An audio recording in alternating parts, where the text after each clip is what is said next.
Hola, ¿cómo están? Mi nombre es Arminda Labastida Núñez. Bienvenidos sean a su programa Arte y Derecho. Gracias por acompañarnos. Para quienes nos acompañan por primera vez, quiero comentarles que este es un espacio de análisis y de reflexión del derecho a través de manifestaciones artísticas y culturales. Tendremos invitadas e invitados del ambiente jurídico y artístico. Todo esto y más, no se vaya, quédese con nosotros.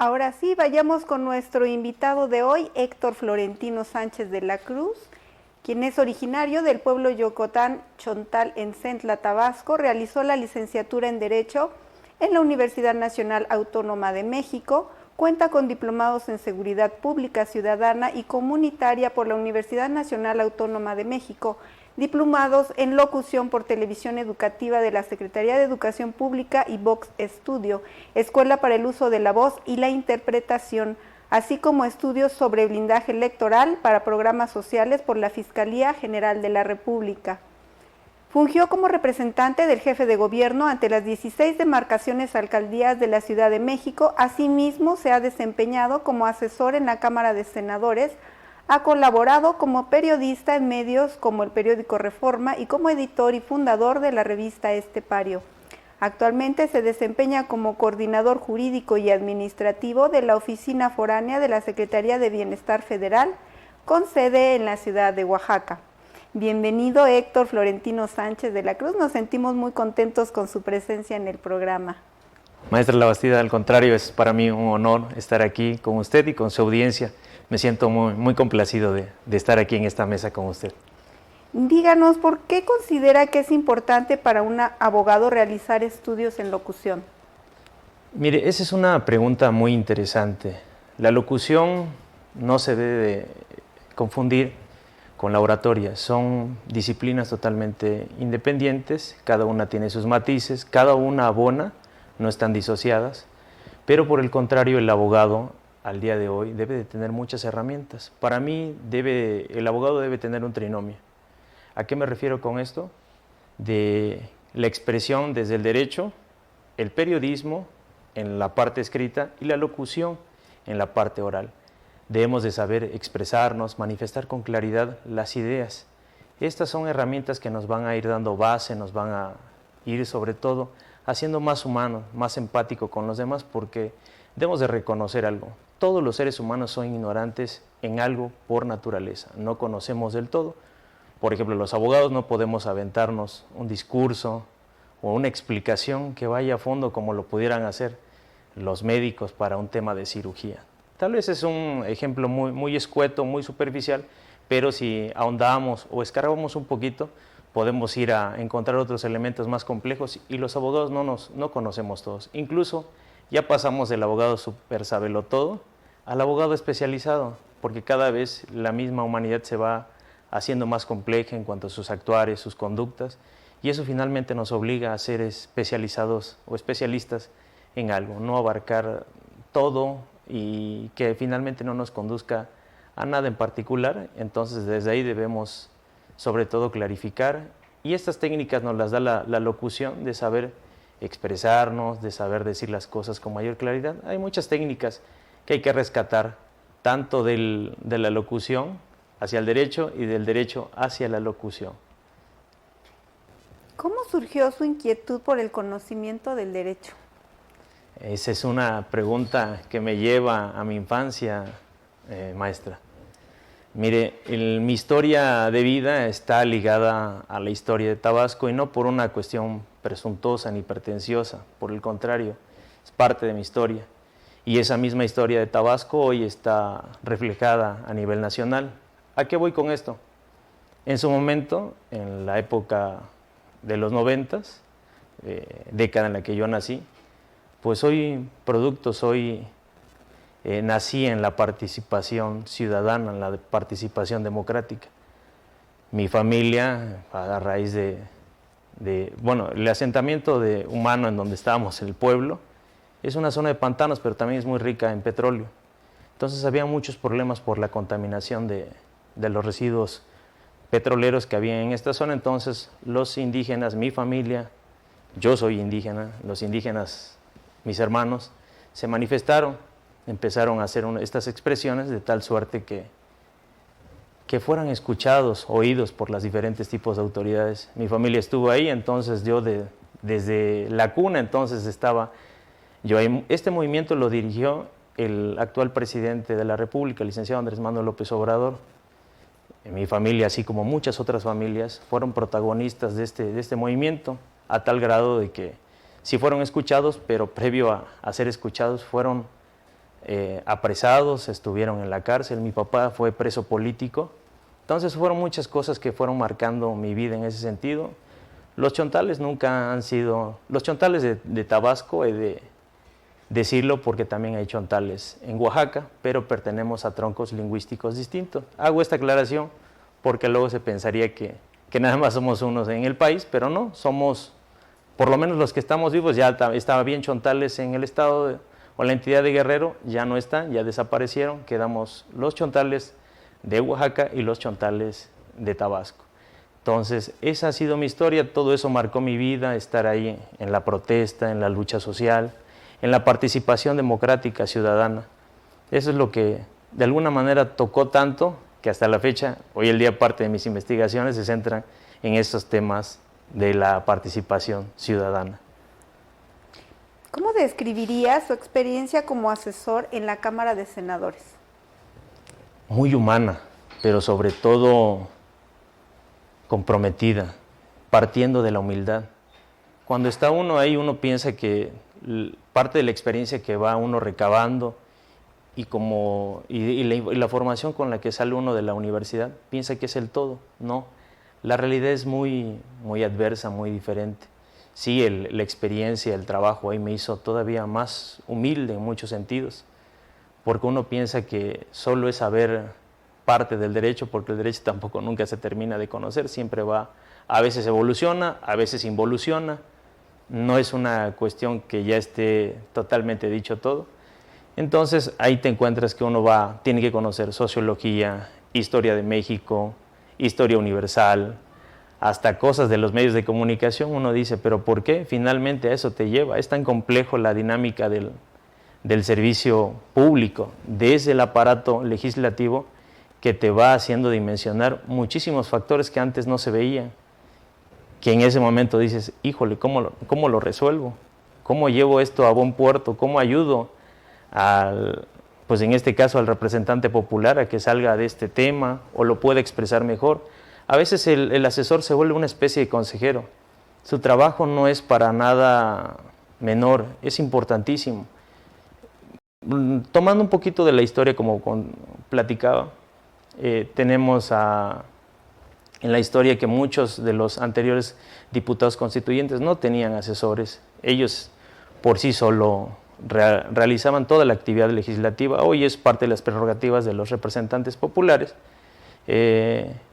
El diputado Cabrera, sobrino de quien fuera fundador el hijo del Aguizote, Daniel Cabrera, pues fue uno de ellos. Fue también, a pesar de que haya sido diputado, él fue asesor del presidente Carranza para realizar pues, el proyecto de la Constitución o parte del proyecto de la Constitución, y a él a su vez lo apoyaba alguien, Andrés Molina Enríquez, que finalmente todavía es más desconocido para muchas personas la figura tan importante que él fue. También entiendes que muchos de los trabajos son anónimos. No es para nada menor. La realidad es que no se recompensa con la popularidad que que muchos quisieran ver o que se quisiera ver de manera inmediata. No es así. Hay trabajo anónimo, muchas horas invertidas, porque no solo el trabajo se agota en el recinto legislativo, sino va más allá, en las casas, en la almohada, conversando qué va a pasar, cómo lo voy a lograr, y finalmente con libro en mano y las reflexiones, y también el lápiz. Libro sin lápiz o lápiz sin libro no se pueden disociar, y es un trabajo muy interesante. Y puedo concluir de esta pregunta que sí, sobre todo humildad y ejercicio constante de conocer cada vez más y más.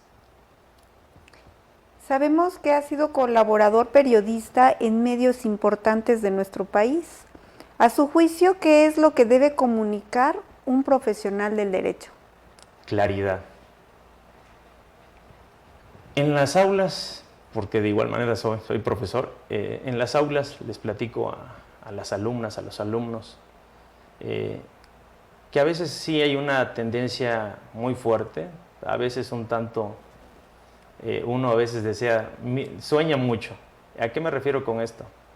Que a veces uno intenta democratizar el derecho. Eso es un avance ya que va a tomar muchísimo tiempo. No va a ser de manera inmediata, como lo hemos visto, platicaba hace ratito del diputado Cabrera. Sus estudios que hizo sobre el derecho agrario finalmente impactaron y se llevaron al artículo 27 constitucional. Pues hoy no se le rinde el homenaje que debería de tener, pero en particular todo eso lo debemos de tener muy en cuenta, porque si no somos claros en el mensaje, no vamos a llegar a nada. Y este lenguaje debe ser cada vez más democratizado. Insisto mucho en que todos somos ignorantes, desconocemos con desmedida muchas cosas que suceden en nuestra vida cotidiana y más en el terreno profesional. Entonces, para acercar los conocimientos o el adecuado entendimiento de un problema o de una posible solución que tengamos ante un problema personal, obviamente desde lo jurídico, porque desde nuestra teoría del propio derecho hay derecho individual y público, a eso me refiero. Entonces, una solución a un problema particular o colectivo. Desde ahí tenemos que entender que todos debemos entendernos con nuestro lenguaje y no hacerlo tan técnico. Muchas veces se dicen que los abogados son el nuevo oráculo de Delfos, que solo ellos entienden y que nadie más los entiende más que ellos mismos. Bueno, en ese sentido, cada profesión tiene su metalenguaje y obviamente el abogado tiene su propio lenguaje. Sin embargo, pues sí, hay temáticas muy relevantes para el país. Usted ha abordado algunas de ellas, ahorita vamos a platicar acerca de eso, pero ¿le gustaría comentarnos alguna obra de arte que sea representativa de las problemáticas del ámbito jurídico y sea de su agrado?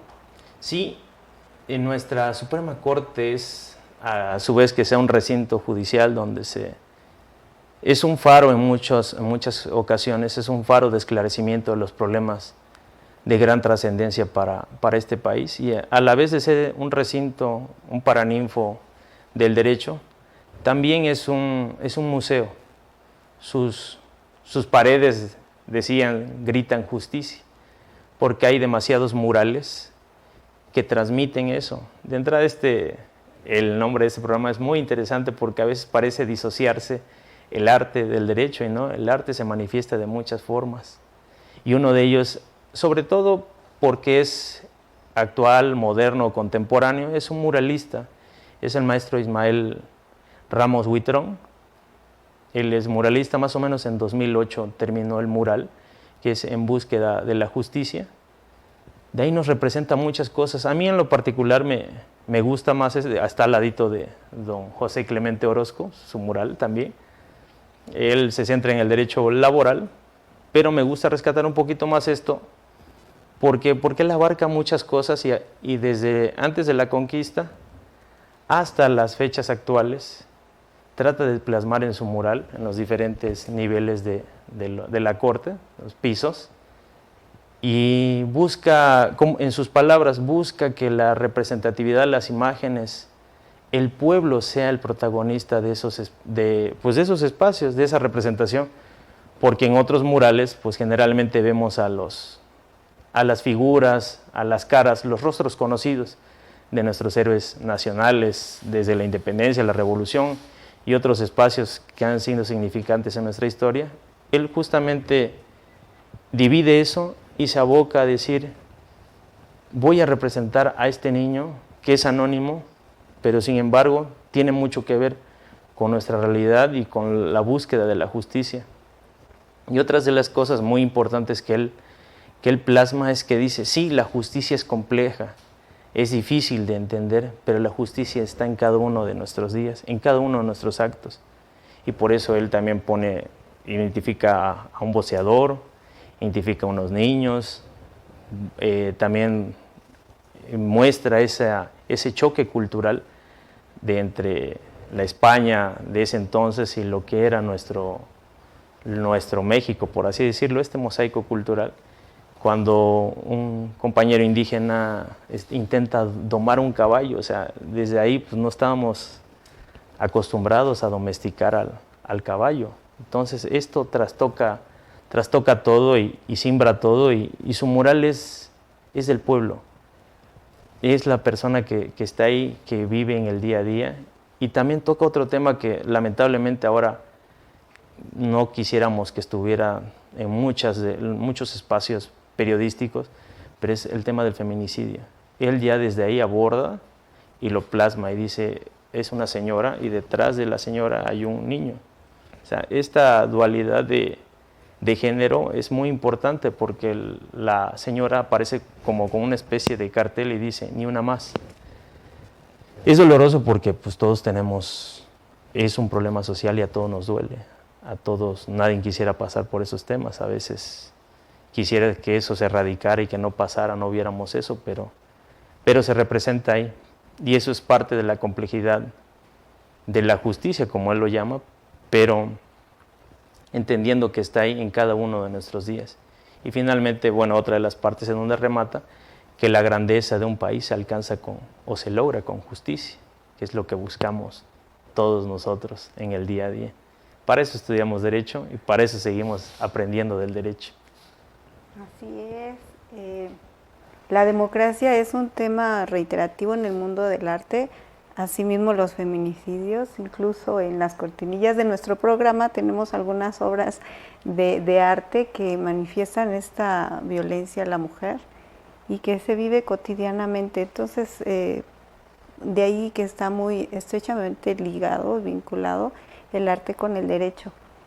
¿Podría hablarnos un poco del derecho constitucional relativo al tema del empoderamiento de la ciudadanía en la toma de decisiones políticas? Sí, claro, con gusto. Es uno de mis temas de investigación. Apasionante, ese tema me llevó varios años construirlo. Sobre todo a la ciudadanía se aparece muy frecuente, de manera socorrida en el discurso político y hasta académico y de todo tipo y corte. Pero realmente en la práctica la ciudadanía no tiene una manera de incidir, de protegerse, de cuidarse de todas las decisiones que la clase política vaya tomando. Entre muchos ejemplos, pues son las diferentes reformas a la Constitución que se hacen. Raúl Schmal decía que siempre se justifica a partir de los recorridos que hacen todos los candidatos a la presidencia de la República, que es un malestar que pide la sociedad, es un reclamo social que pide la ciudadanía o la sociedad que se resuelva. Entonces, a partir de ese es el único argumento que dan los candidatos para modificar a la Constitución. Y a veces esas reformas no necesariamente quieren decir que sean justas o quieren decir que se apeguen a nuestra realidad. Incluso tan es así que en la época de los 90s, el mismo maestro González Ashmal dice que el presidente Salinas llegó a hacer una nueva Constitución con todos los cambios que hizo en diferentes partes de la Constitución. Cambió sustancialmente.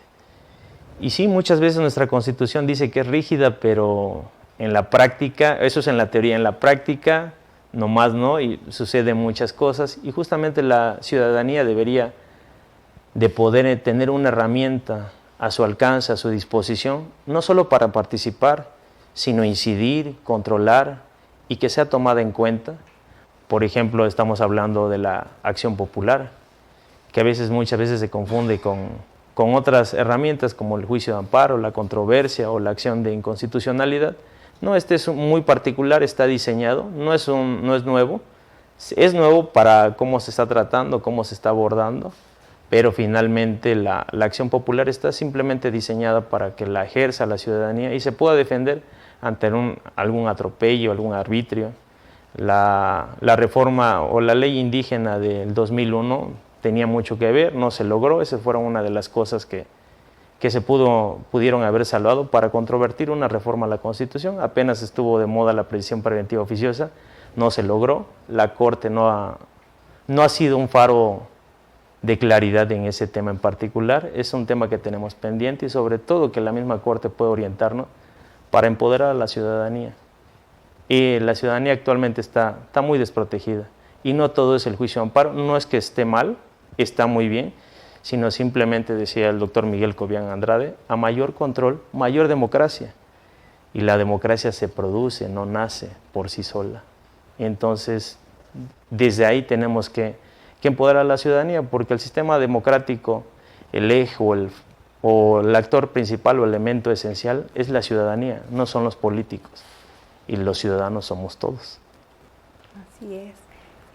Ahorita que tocaba el tema de la prisión preventiva, el día de hoy tuve una audiencia y justamente se nos presentó esa situación, que estaba como abogada defensora, y efectivamente es una laguna legal que pues deja en estado de indefensión a la víctima en este caso.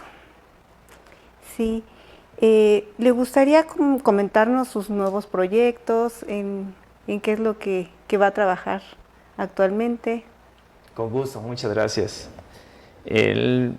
Son dos, bueno, por lo menos no sé qué tan a corto plazo sea el segundo, pero el primero sí es seguir difundiendo, porque me gusta ser difusor del conocimiento. Un conocimiento estancado no sirve para nada y te hace más humano al momento de poder continuar, expresar lo que uno lee, lo que uno escucha, difundir todo esto es conocimiento. Enrique Serna, en su libro de Genealogía de la Soberbia Intelectual, decía que no puede uno estancarse ni puede uno construir que nada más es un lenguaje para mí mismo, es un conocimiento para mí, sino hay que diversificarlo. Y más ahora después de la pandemia, que vino a tener un estancamiento del conocimiento. Sí, se crearon nuevas herramientas, nuevos dispositivos, pero esto sigue en desarrollo, no está completamente acabado. Y finalmente tenemos que acelerar, como en la Edad Media para muchos autores. Dicen que fue un proceso de estancamiento de conocimiento y de cultura porque pues no había libre manifestación de las ideas. Entonces algunos equiparan el medievo, la Edad Media, con lo que hoy sucedió con la pandemia, que el hecho de que las personas no estuvieran en las aulas, pues no se hayan desarrollado como tal y el conocimiento estuvo en pausa. Entonces ahora hay que regresar con mayor ánimo, con buenos bríos y sobre todo esta fuerza para seguir impulsándonos y que todos conozcamos. No guardarnos nada, platicar y decir, mira, la cosa va por acá, hay estos autores, sucede tal cosa. Y ese es uno de las cosas que me gustaría, sobre todo con los alumnos de las nuevas generaciones, platicar todos estos conocimientos, aunque sean, tampoco ser estrictos, aunque sean de nivel de posgrado, pero por lo menos platicarlos y que la gente sepa que exista tal cosa o un autor ya dijo esto otro. Ese es por el lado de la academia, con los alumnos, por el lado también de la academia con la investigación. Me gustaría ir construyendo, es un tema no nuevo, de igual manera como la acción popular, pero no desarrollado, que es el error judicial, que a mí me gusta llamarle un poquito, volvemos a lo mismo de la locución y el periodismo, clarificar, democratizar el lenguaje, haciendo más claras las palabras, sin perder la esencia de lo que se quiere decir. A mí me gusta denominarlo más error de los juzgadores, no error judicial, porque a veces la palabra judicial no todas las personas la entienden ni la comprenden en su justa dimensión. No es que esté mal, pero al sustituir judicial por juzgadores, por lo menos creo que es un poco más claro para las personas que no están familiarizadas con el derecho. Los seres humanos somos falibles, no somos perfectos. Entonces, este elemento pues finalmente nos va a decir que cuando cometan errores los juzgadores y la gente pierda su libertad o pierda sus propiedades a causa no de los abogados, porque también los abogados postulantes cometen errores, pero ¿qué pasa? En México no se dice nada del error que cometan los jueces. Eso no quiere decir que es en contra de los jueces. Hay jueces que hacen una tarea extraordinaria. Dworkin decía que de los jueces Hércules, hay muchos jueces Hércules en México, pero ojalá que la tendencia vaya para allá, pero eso no significa que no visibilicemos y no entendamos que ese problema está ahí para algunos jueces y que finalmente quien resulta perjudicado, ya sea por el lado del abogado postulante que cometa un error o por el lado de los juzgadores que cometan un error, es el justiciable el que termina dolido. ¿Y qué pasa cuando ahora sí que la justicia no está de su lado?